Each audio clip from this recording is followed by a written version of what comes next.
What's going on, guys? Today we are going to be installing the Cobra Jet Steering System on the steering nozzle on this SeaDoo GTR 230.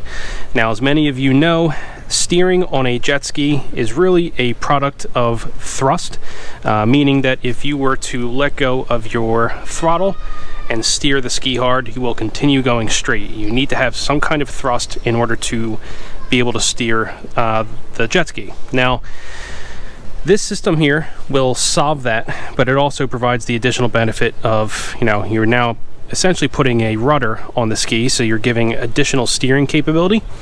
But the benefit with this is that it doesn't matter if you use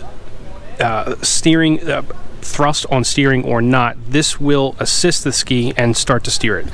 Now, in the past, there were some SeaDoos that did have flaps on the side. They were the OPAS or OTAS, and basically there would be little flaps on the side here that would go with your steering mechanism, so even if you were to let go of all thrust and steer your handlebars, the ski would steer just a bit.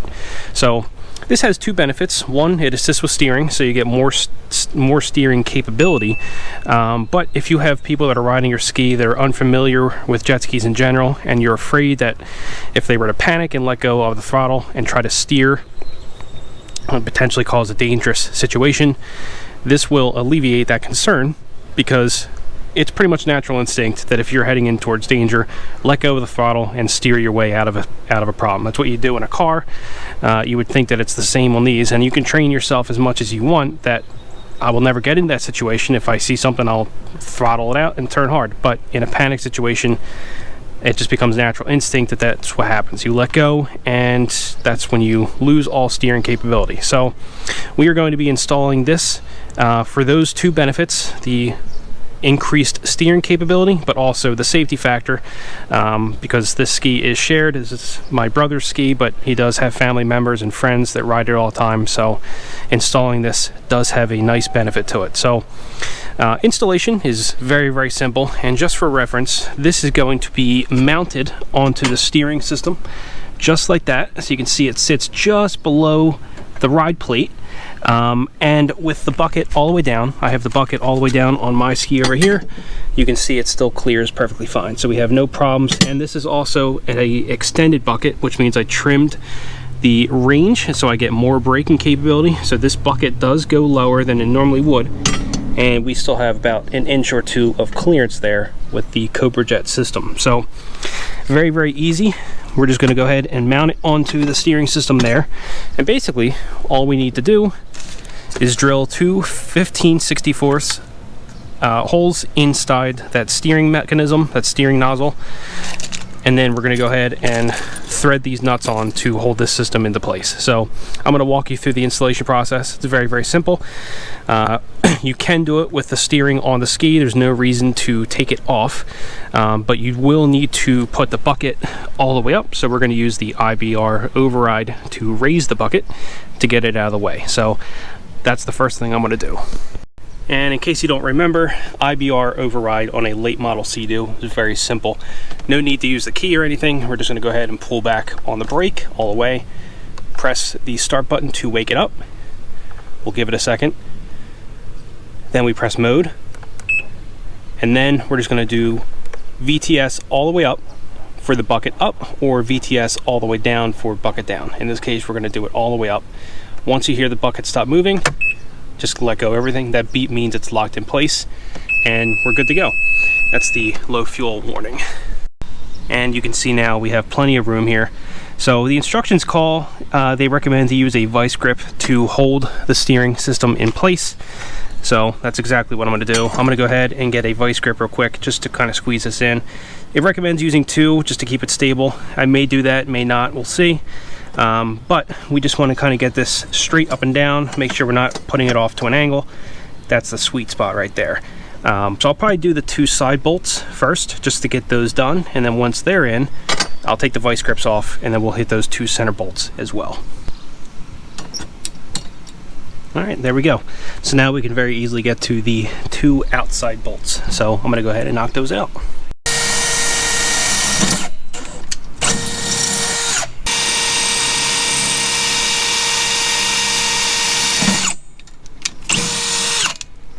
Alright, with those two holes knocked out, all we need to do is go ahead and thread in the nut and bolt. So the bolt is going to go in from the inside because it has the minimal amount of surface area. The nut is going to go on the outside, so we'll just send that through like so. We'll use the Allen wrench to hold it from the inside, and then we have a 10mm wrench that we're going to go ahead and drive it from the outside. Of course, you can use a socket as well, it doesn't really matter, but I'm going to go ahead and knock out these two exterior ones, and then we'll go ahead and start working on the two inside bolts. Now that we have the two outside bolts on, we can go ahead and pop our socket. Now we can easily get to the last two bolts, the hole for here and the hole for there, and then we'll be ready to go.